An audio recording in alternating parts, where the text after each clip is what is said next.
ကျေးဇူးတော်ရှင်ဧကမဟာပန္တိတမိုးကုတ်ဆရာတော်ဘုရားကြီးမိုးကုတ်မြို့မင်္ဂလာရိပ်သာဓမ္မယုံကြီးပေါ်တွင်ဟောကြားဆုံးမတော်မူသောနိဗ္ဗာန်နှင့်ညီဆုံးတရားတော်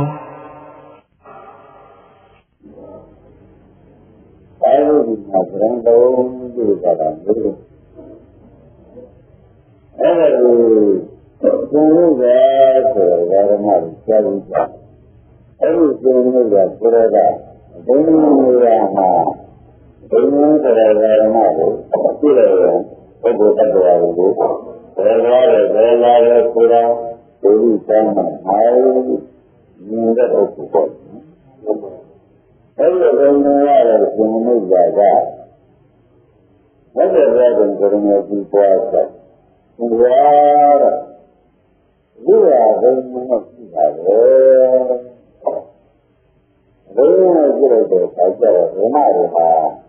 မောဟဖြင့်မြင်ရတဲ့ကံကိုပြီးတော့ပြည့်စုံတာအပေါ်သွားတာသိများပါတယ်ကွာအဲ့ဒါကိုတော့ကြောင်းကြည့်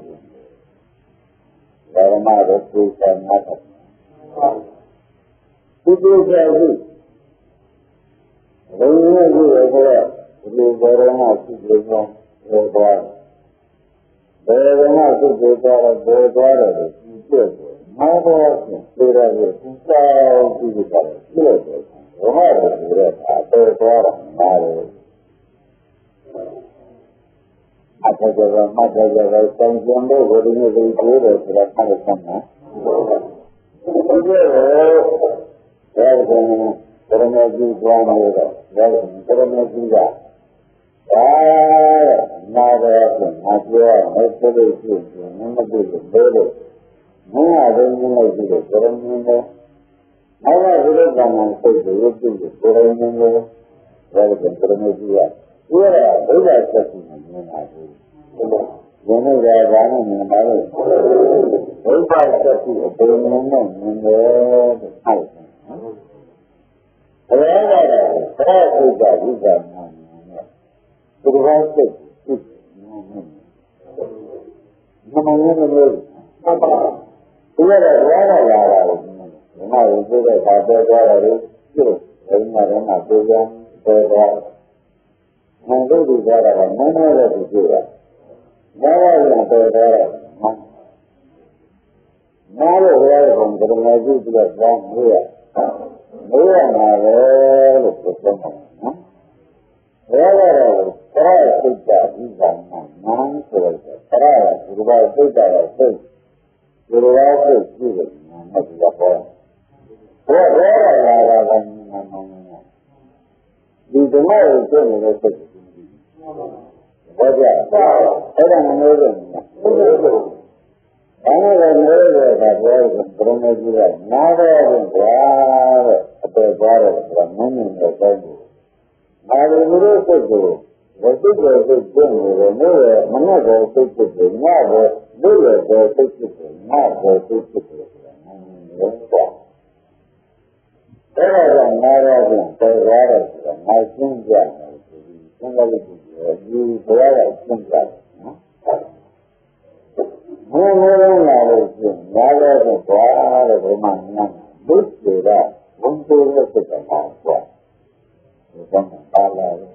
ဘုရားဆိုတာဝင်တော်ရတော့ဘုရားကြီးကမမရတဲ့ပါတိမဲဆောက်ကြလို့ရှိရင်ဘုရားဆရာတော်ပြတာလည်းဆိုလို့ရှိရင်ဟုတ်တယ်နဲ့ဒါလုံးကလည်းတော့ဒီလုံးကလည်းကြောက်ပြီးမကြည့်ဘူးဟဲ့ကြောက်ဘူးဒီလိုပြောရတယ်တဲ့ဒီတော့ဘုရားဆိုတဲ့ဓမ္မစကားဓမ္မအမှုရာကနားတော့ဖြစ်တယ်။ဘာကြောင့်အဲဒီပုဂ္ဂိုလ်ကပေါ့နော်။ဓမ္မနာများတော့ဖြင့်ဘုရားနာလို့မနဲ့နင်းနာလို့ဘုရားဆိုတာကများกว่า။ဘုရားကဘယ်စိတ်ကြဝိဇ္ဇာနဲ့မကြည့်ပါနော်။ဘုရားကမှစိတ်ကိုကြည့်တယ်မနဲ့ကြည့်တယ်လို့မှတ်ထားတယ်နော်။ဒါများတော့ဖြင့်သက်သက်ကြည့်လို့ဘုရားရှင်ကိုယ်နဲ့ကြည့်ကြတဲ့စိတ်ကိုဘုရားနာနဲ့သက်သက်လိုက်ကြတာမှန်တယ်လို့ပြောမှာ။ဘုရားရှင်ကတော့ဘုရားပါတယ်။ ဘာသာပုဂ္ဂိုလ်ကိုသုံးအောင်ပါတာနော်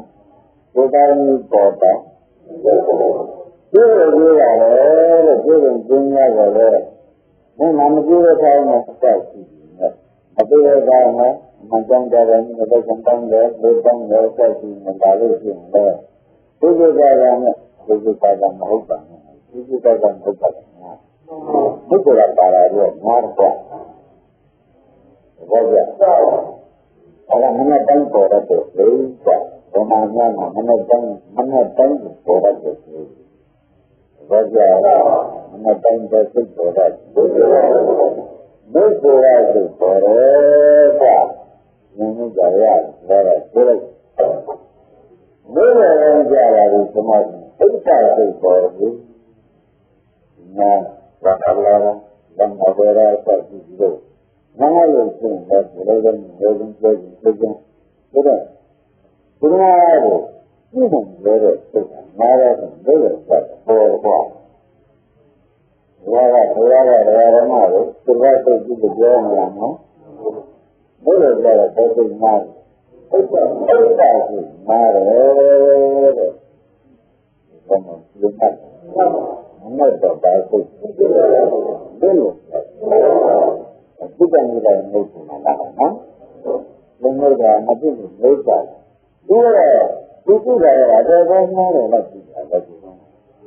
မှန်ပါဘူးအတော်ကောင်းတယ်ဘုဒ္ဓဒီကသိနေတယ်လို့ဒီဘာလို့လဲကြောင့်လို့ဆိုတော့ဒီကဒီလိုစိတ်ကြည့်တယ်မဖြစ်ပါဘူးဘာလဲလာတော့ဒီဘောပါကြောဒီလိုနဲ့နေနဲ့ဒါကြလို့ရှင်းရှင်းဘူးလည်းလည်းပြန်စဉ်းစားလို့ရှင်းရှင်းရတော့အဲ့ဒါလည်းလည်းကြောက်ဒုက္ခနဲ့ကြောက်ကြောက်အဲ့ဒီနဲ့ကိုခိုင်းရအောင်ကြောက်ဆက်ကြည့်တော့အားရရင်တာမန်ကြီးတာဘာလို့ကြတော့ပါလဲမရောကြတော့ဘာလာလို့အဲ့ဒါစိတ်ကမှန်းဘာကြမနဲ့တိုင်းကြတော့ပါလေဒီလိုလဲမရောကြတော့ဘာစိတ်ကမှန်းအဲ့ဒါကြောင့်ဘိုးတဲ့မရောဆိုတာမင်းနဲ့တော့ဒီစိတ်တိုင်းလို့မမနဲ့တော့အတော်ကြာနေတာလေဒီမှာငါ့ကိုပြောလိုက်ဘာကြအဲ့ဒါလည်းမျိုးရမှာကဘယ်လိုမလုံးစုံကြည့်တာဘယ်လိုလုပ်ရမလဲဆိုတော့ဘုန်းကြီးကပြောတာဒီတာဘုရားရဲ့ခေါ်တယ်ဒီတာလေဒါတော့ဘုရားကမင်းကိုမစ်စီတာပါဘုရားဥစ္စာတာလေငါလောတာပါလေမင်းကိုအဲ့ရကိုလောတာပါလေဆိုတော့ငါကတော့ဒီဥစ္စာမင်းရောလည်းသိလာလို့ရှိရင်တော့ပေါ်ရဘာကြတော့အဲ့ဒါကဘုန်းကြီးကလည်းမလို့အတော်ကောင်းကောင်းတယ်ဆိုတာကရှိတာဘုန်းကြီးကတော့ရှိရမှာဘောဘောဘာကြဘုန်းကြီးကတော့ရှိရမယ်တဲ့ဓမ္မနော်ဘုန်းကြီးကတော့ရှိရမယ်သူ့ရဲ့ရှင်များကတော့ဘာကဒီအဘိဓါဝဘုရားမဲဆိုတဲ့အတိုင်းကြားနေရှိတဲ့ပုဂ္ဂိုလ်အားလည်းဓမ္မကိုဘုဒ္ဓံကွာဘာကပြောလိုက်တယ်ကြားနေရှိတဲ့ပုဂ္ဂိုလ်မှာဘယ်မှာမလုံးမလုံးနဲ့ကြားနေရှိတဲ့ပုဂ္ဂိုလ်မှာရှင်ဓမ္မတို့ဘုဒ္ဓံလို့နော်အဲ့ဒါဒီလိုကမြင်တော့ပါအတူတူနဲ့ဘုရားဆိုလို့ဘယ်လိုနဲ့ကြည့်လိုက်တော့ပါကြရအောင်ဘုန်းကြီးနားရဲကိုပြောရတယ်လို့ဒီလိုမျိုးဆိုတာလေဒီလိုမျိုးကလည်းဘယ်လိုလဲလို့ဆိုတာကလည်းငါ့ကိုမင်းကနေတာနဲ့အမှန်ပဲဘောပါ့အဲ့ဒါလည်းရမကိုဘုရားဘုံဘုံရမကိုအဲ့ဒါမျိုးကမဟုတ်ဆိုတာပါပဲဆိုတာမဟုတ်ဆိုတာအားလုံးကိုမဟုတ်ဆိုတာဘုံတော်ရတယ်ဘာကြဘုံတော်ရတယ်ကြလို့ဘုံဒါကဥပ္ပမဟုတ်ဆိုတာဘောကလို့ဒါကလည်းအဲ့ဒီဘုံတော်တဲ့ဘောရလို့ပါလို့အဲ့ဒီဘောရဓမ္မကဒီ သူဒုက္ခနဲ့လာတာပဲအရာမကောင်းမှုကဆိုပြီးပါလားဒါရမရလာတာပြုပြီးပါလားဆိုတော့ပုဂ္ဂိုလ်ဘာကြဘုရားဘုရားလို့ပြောတဲ့ခိုင်တော့ကိုဘုရားအပေါ်ကနဲ့ဘုရားကိုဒုက္ခပို့တယ်ဘုရားသွားတယ်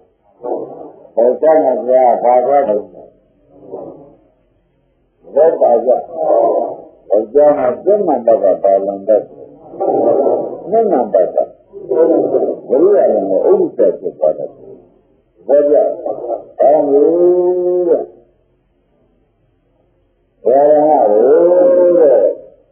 ယောက်ျားများမှာဘာမှမကြသေးပါဘူးတဲ့ဥစ္စာတရားတစ်ခုလည်းရှိပါသေးတယ်ဘုရားမြတ်အားလာတယ်နော်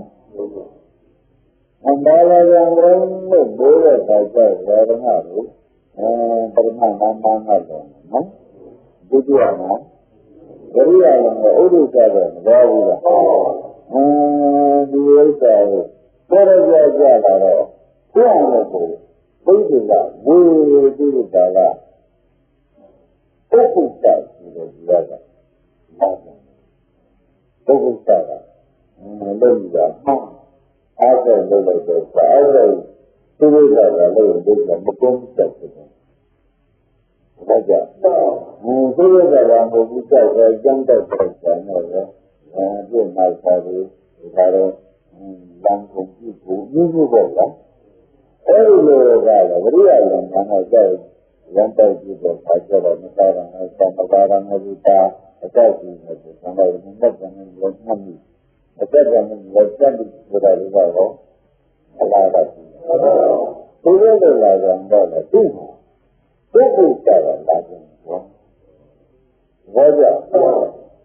ပုဂ္ဂိုလ်ကြရလာတော့ခါကြလို့ရှိရင်ဒီပုဂ္ဂိုလ်ကြဆိုတဲ့ဆက်ကလုံးဝမှာ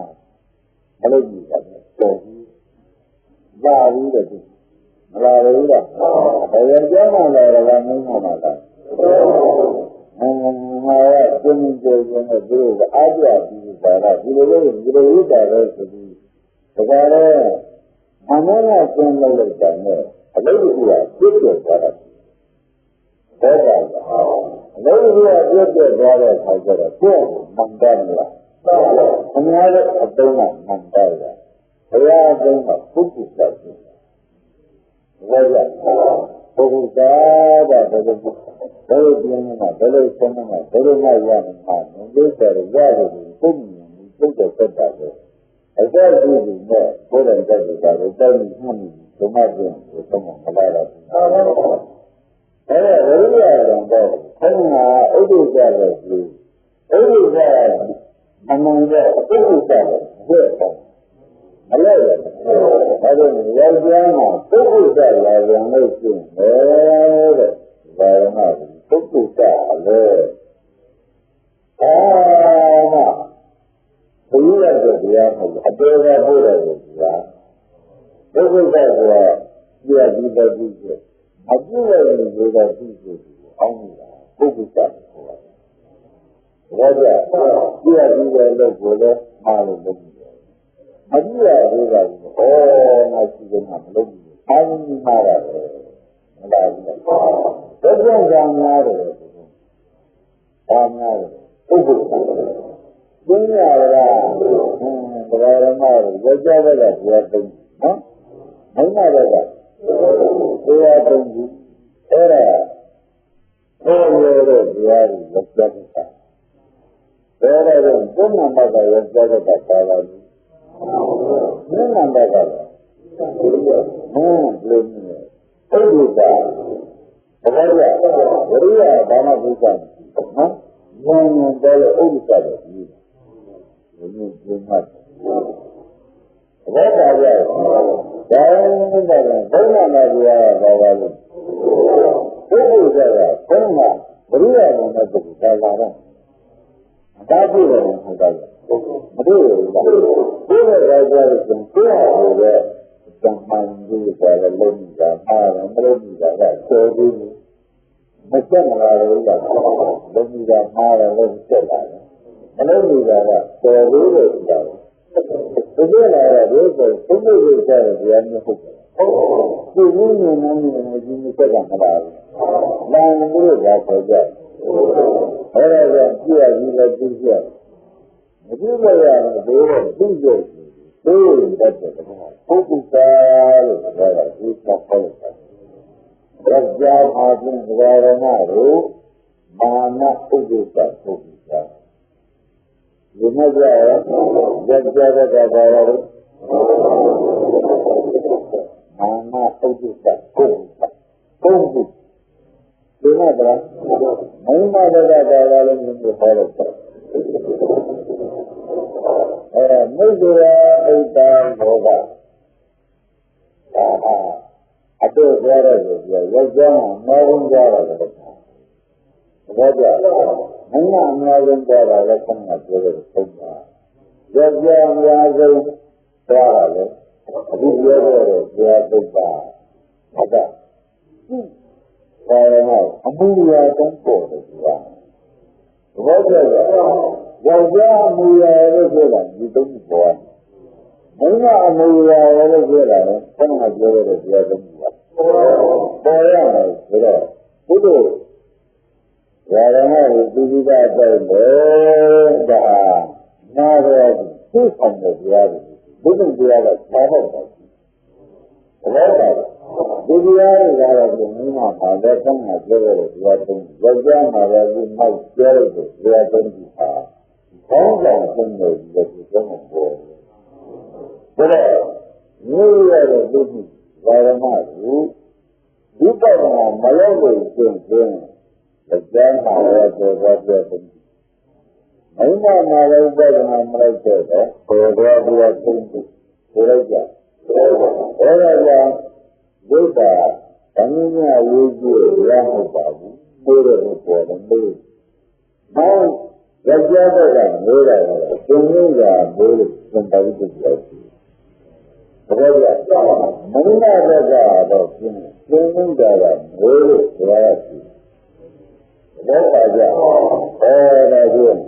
ဒီနေရာတော့ဘုရားမှာသင်္ကြန်စံကျင်ပါပြီပုဂ္ဂိုလ်လိုက်ဖြစ်တယ်ရောဂိပါလားဘုရားမလားယောက်ျားဘယ်နှခုပါလဲမိန်းမဘယ်နှခုပါလဲအဲ့ဒါဒီကားတော့သင်ခြင်းမိန်းမရဲ့ပြိဋိကံမပြုဆိုင်ဒီလိုရှိတယ်ယောက်ျားရဲ့ပြိဋိကံမပြုဆိုင်တယ်ဒီလိုရှိတယ်ဘောပါကြတ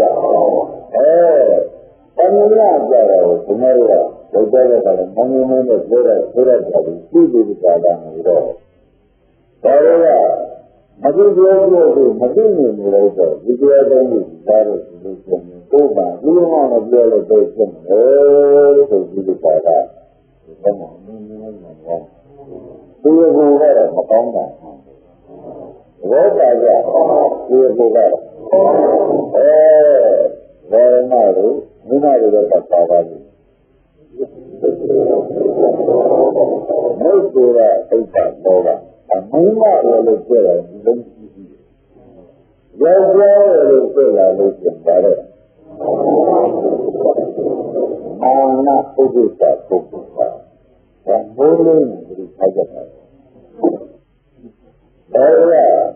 မကြည့်ပြောလို့မသိနေလို့တော့ဒီတရားတော်ကိုကြားလို့ဆိုလို့ရှိရင်ကိုယ်ကဒီလိုမှမပြောလို့တော့ဖြစ်တယ်ဆိုပြီးပါလား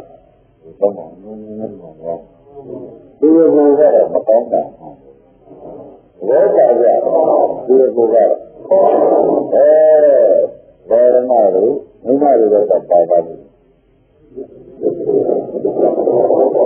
မုတ်ဆိုတာအိတ်တာတော့မိမလို့ပြောတယ်ဒီလိုရှိရှိရောလို့ပြောလာလို့ပြန်ပါတယ်မာနပုဂ္ဂိုလ်ကပုဂ္ဂိုလ်ကဒါမိုးလေးကိုဆက်ကြတယ်ဒီဘက်ကမှာသူ့ကြာနေတော့ပေါ်လာတာတည်းရှိလို့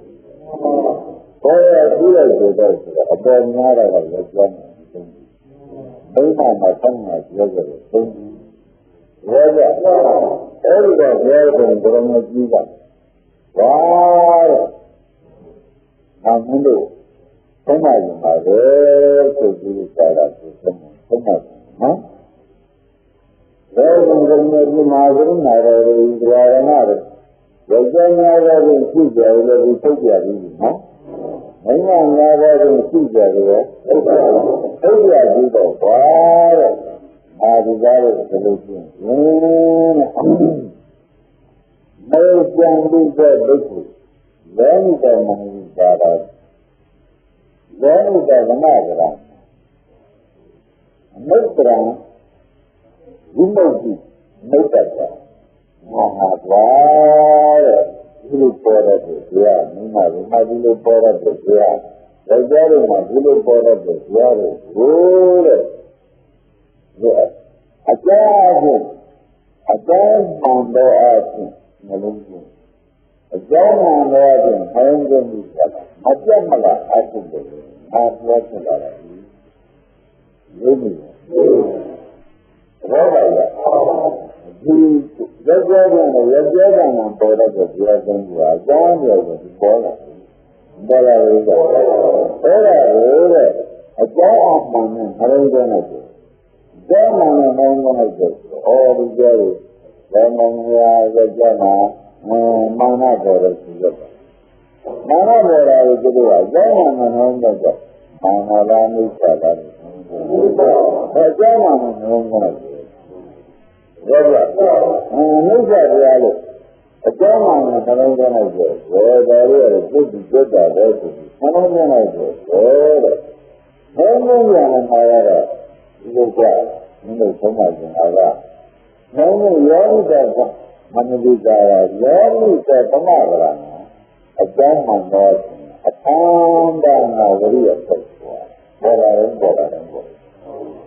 သိနိုင်ပါဘူးအဲ့ဒါကိုမပြတ်မလားဒီလိုကမင်းတို့ကဘုန်းကြီးတို့ရှင်းတယ်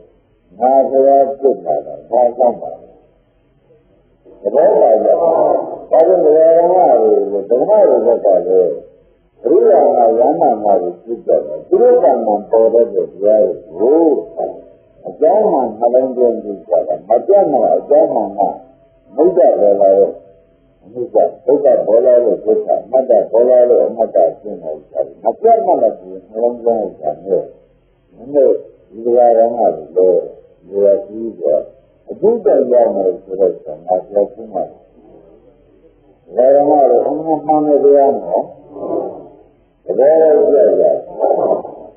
ဒီတရားပေါ်လာလို့ရှင်ပေါ်လာတဲ့တရားတွေကအကြောင်းမှန်မှန်ဆုံးဆုံးလိုက်တဲ့အခါကျတော့မိစ္ဆာဒုက္ခမတ္တပေါ်လာတာမှန်မှန်ဘာပေါ်လာလဲအနိစ္စဒုက္ခမတ္တတွေပေါ်လာတာဖြစ်နေတယ်အဲ့ဒီမိစ္ဆာဒုက္ခမတ္တတွေကိုမပြတ်မလားဘုံဆုံးဆုံးပါဆိုတော့ခင်ဗျားတို့ရဲ့အဖေရမှာကပုရုကိုယ်တိုင်ကလက်ကျပ်ပြီးဒီတရားသုံးနေမှာပါမင်းကပြန်ခဏခဏပြောတဲ့တရားသုံးပါနန်းရလာအဲ့ဒါကိုအကြောင်းမှန်မှန်နှလုံးသွင်းလိုက်ပြီးဆိုတာမပြတ်မလားဒီကျိုးကြလိုက်လို့ရှိရင်ဝါတဲ့ငါတရားပြတာလည်းခြားကြောက်ဘုလို့အရိယာဖြစ်ပြီးမင်းတို့ကအတုမရှိတဲ့ဒုက္ခအတုမရှိတဲ့ရတ္တဖို့ဒုက္ခကိုလက်ရှင်လို့ရှိရင်မင်းတို့တန်ခါဒိဋ္ဌိပေါ်ဆိုတဲ့လာပါရှိတာဆန်းမှာပေါ်ပါလေဘောပါကြလာပါရှိတာလို့ယောက်ျားမှာမာနရပုဒ်တာပုဒ်တာယောက်ျားမှာပေါ်လာတဲ့တရားနားတဲ့ပြင်မမျိုးတာ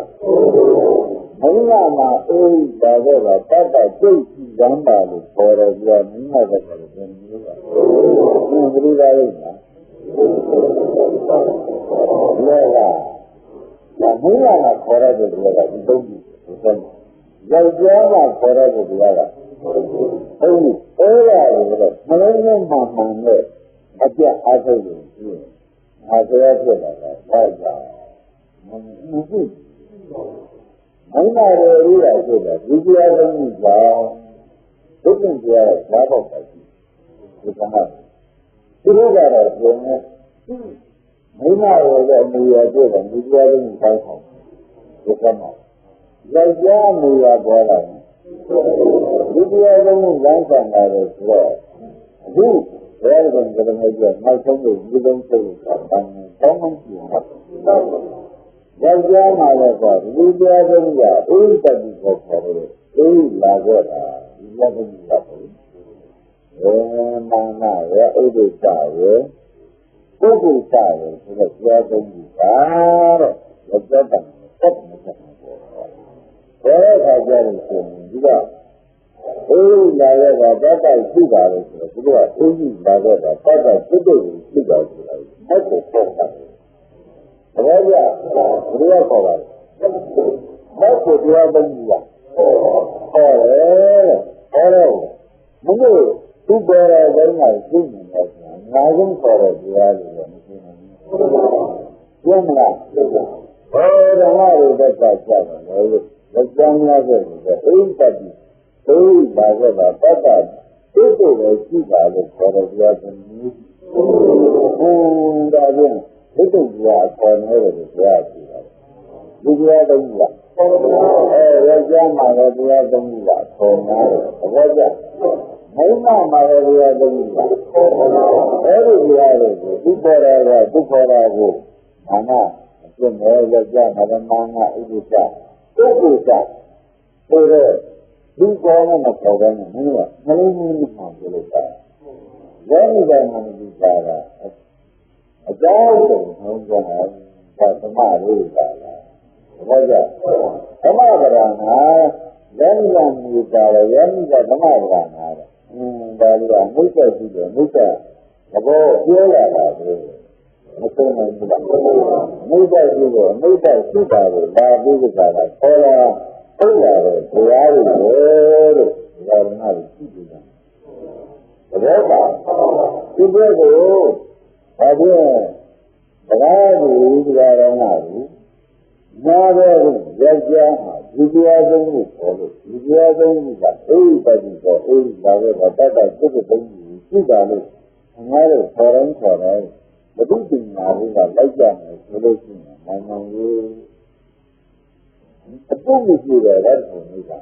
နောက်ဘာကြအပုပ်မရှိတဲ့ဓာတ်ပုံလုပ်တာရမယ်ဘုရားရဲ့နာရတဲ့မြစ်ကြီးတဲ့ဒီတရားတွေကအေးပါတော့ပတ်တိုက်ရှိပါဆိုတော့ပေါ်တဲ့တရားအမှန်ခေါ်ရတာတော့မသိနိုင်ဘူးလားအဲဒီလိုဘုရားရဲ့နာရပေါ်တရားကခုဓမ္မတိုင်းရှိပါရောကြောင်းကပေါ်တရားသုံးပါးရှိပြီးဆိုတာအဲ့ဒါကိုဘုရားမင်းကနှလုံးသွင်းဆောင်မှာနဲ့ဘုရားစိုက်ပြီးကြတယ်နှလုံးသွင်းမှာဆိုတော့မာနရဲ့လည်းဒီနဲ့ဥဒိစ္စရဲ့လည်းဒီနဲ့ပုဂ္ဂိုလ်ရဲ့လည်းဒီနဲ့မှာမိစ္ဆာပေါ်လာတာဘုရားကဒုက္ခပေါ်လာတာအနတ္တပေါ်လာတယ်လို့နှလုံးသွင်းဆောင်ပြုလုပ်တာမင်းတို့တွေကလည်းမမိတ်ကြရတဲ့ဥစ္စာတွေလောဘတွေဒီသုတ္တနာမှာအများကြီးပေါ်တဲ့တရားတွေအဲဒီပေါ်တဲ့တရားတွေကိုလည်းဒုက္ခနှလုံးသွင်းဆောင်မှာဗာမိစ္ဆာအဖြစ်နဲ့ပေါ်လာတယ်ဘာကြောင့်မလို့ရှိတာဆိုတော့ခုမှပေါ်တယ်။ဒီပေါ်လို့ရှိတဲ့ဉာဏ်နဲ့ဒီလိုပြောက်သွားတယ်။ဒါကြောင့်ဓမ္မကိုမမြင်ရရတတ်တာမမြင်ရရသွားတယ်ရှိတယ်။ဒါလို့ဖတ်ကြ။မမြင်ရရတတ်တာဒီမမြင်ရရကိုသွားတယ်ဆိုတာလေးကိုဓမ္မတွေကဓမ္မကံမျိုးနဲ့မမြင်ရရတတ်လိုက်မြင်ရရသွားပြန်ပေါ်ပြန်ပြီးဝိရိယကိုဆက်ပြီးပေါ့ဗျာအဲဒီကတော့မင်းငါရတာလာပြီးမင်းငါရဆိုပေါ်ပြန်ပြီးလို့ဓမ္မကိုဓမ္မရာသမာရှိတယ်ဓမ္မရာဓမ္မဆိုရင်ရှိကြမယ်ဘယ်လိုဖြစ်လဲနှလုံးသွင်းဆောင်လို့ဝိရိယတန်တော့ကြအာတရားဖြစ်တယ်မင်းတို့ကိုဝိရိယဖြစ်နေကွာအတော့ဆုံးမှာပါဓမ္မတို့အမှန်တန်ဘုဒ္ဓံလို့ဆိုတာပေါ်ကြတရားကြာရမယ်ကြာကြည့်ရမယ်တော့မပြောဘူးဒီကနေ့ကြာကြည့်ရမယ်ပေါ်ရတဲ့တရားကိုမသိတတ်တာပြောတာဘောပါကြဘယ်တရားမသိတတ်ရမလဲဒါကြောင့်ကြာကြာမှာပေါ်ရတဲ့တရားကသုံးတာမင်းမမှာပေါ်ရတဲ့တရားကပေါ်ရတဲ့တရားဝိတ္တကိုဒီကလာမလုံးနဲ့မှသူဝိတ္တကြတယ်ဆိုရင်ကြာတဲ့ငါတရားဖြစ်လာပြီမင်းတို့တရားဖြစ်သွားတော့ဒုက္ခကပြင်းပြင်းနဲ့ဒီလိုကြီးပြရတယ်လို့မင်းတို့လည်းဒါတဲ့ရိယာကြီးဖြစ်ပြီးဒုက္ခကပြင်းပြင်းနဲ့ပုဂ္ဂိုလ်ကိုဘုံဖြစ်ကြတယ်ဆိုတာငါသိစာရင်းကြီးတယ်ဘယ်ကသိနေပြီပါဘယ်ရမင်းတို့ကမိုးလို့ပြောတာဒီလိုဒီသင်္ဃာရိပုတ္တရာကိုသင်ဖို့ကမိုးလို့သင်္ဃာရိပုတ္တရာကဒီလိုမျိုးလက်ကြတော့ကဘယ်လိုလဲမင်းမတော့ကဒီကမပြင်းစပတ်ဖို့လုပ်တာလားဘောဓာကြဓမ္မကြောက်ရမယ်ရှိတယ်မင်းမတော့ကအေးကတိတော့အေးပါတော့ကတတ်တာကျွတ်လို့ရှိတာလေခေါ်ရတရားတွေမျိုးဘယ်လိုလုပ်ရလဲဘယ်ကြောက်ရတဲ့ဓမ္မရင်းများတော့ခေါ်ရတရားကဒီပါလို့မာနဥဒိစ္စပုဂ္ဂိုလ်တာဘောပါပါဘောကြရကခေါ်ရတရားကအဲ့ဒါကိုညာတို့ကသူ့ပေါ်ကြရသုံးခုဆိုလို့ရှိရင်ငါလည်းတော့သုံးမှတရားပဲဘောကြရတော့အဲ့ဒီတော့သုံးမှအပယ်ကိုပို့မယ်တရားတွေမိမိကနှလုံးသွင်းအောင်ဟုတ်လားလုံးဝအားရှိနေဆိုလို့ရှိရင်ဒီလိုဒီကံမျိုးဓမ္မကိုဓမ္မဒီဓမ္မရဲ့ဒီဒီပါတိုင်းဓမ္မဘုံကိုဆက်ကြလို့ပါဒါလည်းဘုရားတိတဲ့ဒီဒါလည်းတော့ပတ်သက်ရှိပါကြရဲ့ကြောင့်ဒီကုန်းကခေါ်တယ်မင်းနာမှာဆိုင်ရာကုန်းကခေါ်ဘူးလားမင်းနာမှာလည်းဆိုင်ရာကုန်းကခေါ်ရကြဒါလည်းဆိုင်ရာကုန်းကခေါ်လို့ဒီကုန်းဒီကုန်းကဒီလက်ဖျားဖြစ်တာလို့တောင်းတာ။အဲဒီဘုရားတွေလည်းဒုဒုကြကြ ဒီလမ်းနဲ့ဒီကံကိုပေါ်တဲ့ဒီနှလုံးသွင်းမှန်မှန်နဲ့ဝရိယသာရှိကြမယ်ဆိုရင်အခုဒီလိုလာတဲ့ပုံစံမျိုးကိုလိုက်တာလို့မျိုးဆိုတော့ငါလည်းသိချင်းပါငါရဲ့ဆိုလို့ရောက်ချင်းသိချင်းပါဒါကြောင့်ဒါပြန်အတ္တကအားကိုးတဲ့တရားကိုကြောင်းနေရောသင်တရားဘုရားကိုဘုရားကိုပြောဟောတယ်ဒီကနေ့ပရမအမိန့်ကဟောတယ်ဒုတိယရောက်ကြဟောအဲဒီလိုဒီစံပါဠိကိုပြောရတဲ့မြတ်မှာကြားကအမှုသာရမင်းကမှန်မှန်နဲ့မင်းကနားလို့ဘုရားနဲ့ရှိနေတဲ့ပုဂ္ဂိုလ်စံမစားလို့ဆိုရင်နာမဆံတယ်ဒါကြောင့်ဘုရားမင်းကတော့ဘုရားအားကောင်းတဲ့ပုဂ္ဂိုလ်ကိုနေတော့ဒီလိုလေဘုရားနဲ့အားစိတ်ကြည့်ဟောဆိုတော့ဘုရားကလည်းနားနေတာနဲ့ဥဒ္ဒစာကိုကြည့်ဒါကြောင့်ဘယ်လိုကြရလို့ကျငါအားကောင်းတဲ့ပုဂ္ဂိုလ်ကိုဆက်တယ်ဆိုတော့ပုဂ္ဂိုလ်ကဘာကြောင့်လဲဒါကြောင့်ဒါရတော့အားကောင်းတဲ့ပုဂ္ဂိုလ်ကိုဆက်တယ်ဆိုတော့ပုဂ္ဂိုလ်ကမြင်လာတယ်အဲ့တော့မြင်ကြရအဘယ်ပုံစံမျိုးကနဲ့မြင်ရတာသိကြလားဆိုတော့မြင်ရတာသိတာကိုဒီကြားလုံးသိတာပေါ်လာတယ်လက်ကျတော့လက်တာဒီကြားလုံးကိုသူပေါ်လာတယ်ဆိုတော့လက်ကျတော့ဆိုအပေါ်မှားတဲ့ကြားလုံးဆိုတယ်ဒါကြောင့်မင်းတို့ငါတို့ကြားလုံးကိုအပေါ်မှားတာမရှိဘူးအဲဒီကြားလုံးကိုအပေါ်မှားတာကိုသိလိုက်ရင်သိတယ်ဒီမှာတော့ဝိသရိယာနာကိုပြတ်ကြမယ်ဆိုတာလည်းငင်းကြံနေလို့လေလို့ဒါပြန်နေရာမှာလူရာဒီဒီတရားကုန်းကြမိတာဒါကြောင့်ဘောလာရမှာရိယာမိဘပုံမှာဒီသမောရဆန္ဒတရားကုန်းကြီးကမုတ်ရနဲ့ဥစ္စာတွေလောရတွေကသူတို့ကမလုံးမလားမှန်မှန်နဲ့အမဘရံဆိုတော့ဝိရိယနဲ့တော့စိုက်ကြည့်သူဒီစေရရတယ်ဘာလို့လဲသဘောကျကြဒါဖြင့်ဒီတရားကလို့ဘုံလို့ဘုန်းကြီးဘာရမမေးလို့ဝိဇ္ဇာမမဘယ်လိုလဲမိဘတော်ပြာရှိပါတာဒီဆိုတော့ဘောကြလို့တော့အင်္ဂါမတရားသုံးမှုကံကြမယ်ဗျာယောက်ျားမှမိဘကံမယ်ဗျာသုံးပါအဲ့ဒါဘာလို့ပြင်ပေးရမလဲဆိုတော့သိကြမလုံးလုံးမှန်ပြီးတာကလုံးဝခေါ်မလုံးလုံးမှန်တယ်ဆိုတာမိစ္ဆာတွေပေါ်လာတယ်မိစ္ဆာတွေပေါ်လာတယ်လို့ပြောမှန်တာပေါ်လာတယ်နဲ့ပေါ်လာတယ်န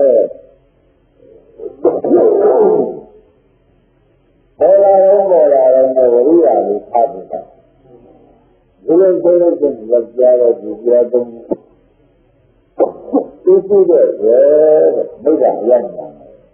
မိဘလည်းတစ်ခုတည်းကပေါ်လာတဲ့ကြာရှိနားရတယ်ဒီတော့မှမိဘကြီးဒါကြောင့်ယောက်ျားမှမြည်ရင်ကြားပါပါလေအာနာဥဒ္ဒကပုဂ္ဂိုလ်မိဘမှာမိဘအမြည်ရင်ကြားပါပါလေမေတ္တာဥဒ္ဒရောတာအဲ့ဒါနှလုံးသွင်းမှန်တော့ဝိရိယထားပြီးပြလိုက်ရင်ပြင်းလုံးနဲ့လက်ကျန်ရတဲ့ဘုရားနဲ့လို့လည်းသိချင်ပြီ။မိမနဲ့ရတဲ့မိဘနဲ့လည်းသိချင်ပြီ။အတုံဒုက္ခဒုက္ခဒီထဲမှာသွားရှိတာလေ။ဒါကြောင့်ဘယ်မှာသွားပြီးကြီးကြတာလဲ။ဒုက္ခဒုက္ခကြတာကြီးကြတယ်ဆိုတာ။ကြီးကြမှာနားမှာပြောရကြီးကြ။ရက်ပေါ်နေပါတော့ကြည့်ရမှာပြောရတယ်ကြည့်ရမှာပြောရတော့မိမမှာအိဋ္ဌတိယောဂဘယ်နမိတ်ရိယအိဋ္ဌယောဂဘယ်ကိုခေါ်ရမလဲဒါကြောင့်ယောဂမှာအိဋ္ဌတိကိုလာရရှိတာကိုခေါ်ရပြောရတော့ဗါတဲ့မာနဣဋ္ဌပုဂ္ဂိုလ်ဆိုတော့ဓမ္မဝေဒဖြင့်ဒီကံကအပေါ်တရားကြီးအခုမလုံးမမှန်သေးတာကဓမ္မဓမ္မနဲ့လုံးဝနဲ့ရှိလိုက်လို့ဆိုလို့ရှိရင်ယောက်ျားမှာလည်းအမှန်ဆုံးပြည့်တယ်ဆိုတာမိဘမှာရောဒါကြောင့်ဘုရားရှင်ကိုယ်တော်ကြီး အပြောလည်းဒီလိုကြိုးစားကြတယ်ကြကြဖြစ်နေဒီလိုရတာပဲမင်းတို့မိုင်းလီမှာကိုပဲဒီတရားတော်ကိုကြိုးစားလို့ဒီလိုရကြတာပဲဆိုတာဒီပတ်ကျင်းတယ်ဘာသာကြောင့်မလို့တဲ့ဆရာမျိုးရှိဖို့ဒီကြားရအောင်ဆောင်းလာလို့ရှိရင်ဆောင်းလို့ရှိတော့ဒီလိုစားတဲ့ကြည့်ရမှာကျင်းမလားဘာသာကြောင့်ရမကိုအမှုကံနဲ့ကြည့်ရတော့ဆိုတော့သူ့ကိုသူ့ကိုမြင်ရှိတယ်ဘာကြောင့်သူ့ကိုဝန်ထမ်းပါလို့သူ့ကိုသုံးတော့သင်ကြတာဒီတရားကိုသုံးတာသုံးတာဘာကြောင့်အဲ့ဒါမိဂ္ဂံရဲ့တရားဆိုတာသိကြတယ်အဲ့ဒါဘာဝိတ္တနာရုံးကိုပြောမန်ဝိတ္တနာလို့ဆိုဓမ္မကိုကြည့်ရတယ်ဆိုတော့ဘာကြောင့်လဲဓမ္မကိုမကြည့်ရဘူးဘယ်လိုကြည့်ရလဲမောင်မိုက်ဆိုတဲ့ဓမ္မဘာကြောင့်မောင်မိုက်ဆိုတဲ့ဓမ္မပြီးတော့ဥဒ္ဒက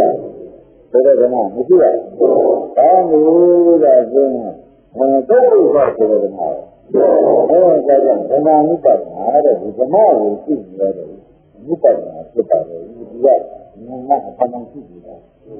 မင်းလာတော့ငါဓမ္မနိဗ္ဗာန်ကတရားသိကြည့်တယ်သိကြပါဘူးနော်အားလုံးအဲ့ဒါဓမ္မနိဗ္ဗာန်ကပဋိသင်္ခါရဆိုတာဘောကြအဲ့တော့ဘောလာရှိပါဘူးမမလောကြီးထုတ်ပါတယ်ဆိုတော့ဒီကမှတ်ပါဘုရားကမကြည့်ရတဲ့ရှိသေးလားလူတော်ကိုသုံးလို့ကြားမှာကြားတယ်လာလို့ရှိရင်လည်းဆက်နေတယ်လိုက်တယ်ဒါကကြားတယ်နဲ့မေရန်ပုဂ္ဂိုလ်နဲ့ဆိုင်တာပေါ်တယ်ဘောရနားတယ်ဒါရင်လည်းမြတ်တန်ဒီလိုတရားကိုလက်ကျမ်းနဲ့မှာဆောရတာအမှန်တန်မှဘုဒ္ဓံဆိုတာလည်းဘောတာဘုရားဘယ်လိုဒီလိုပြောကြလဲ